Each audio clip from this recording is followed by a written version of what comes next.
Аз съм момичето с маратонки и смях. Градът ме блъска, но още съм в крак. Сред хиляди лица и шум по паважа. Ти се появи като бит за коража.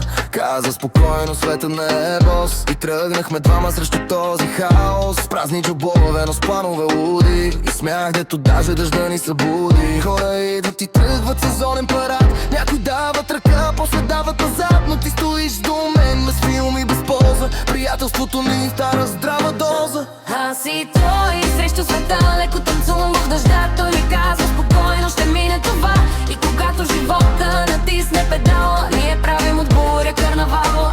Аз и той срещу света, две искри в нощта. Смях по улиците, музика в града. Нека всичко наоколо пада на прах. Щом сме двама, света не е чак толкова страшен.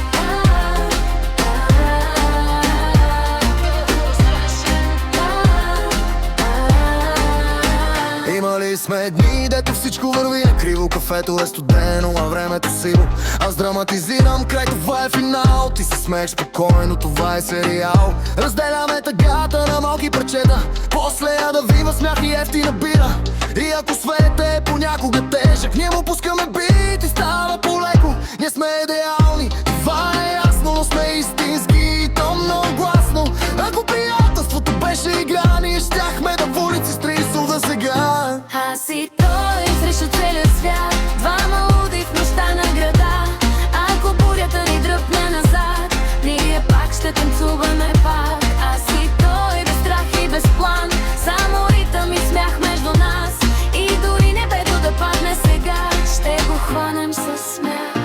Понякога мисля как стана така, че сред целия шум намерих теб. Не си герой от филм или песен, но си човекът, който остава.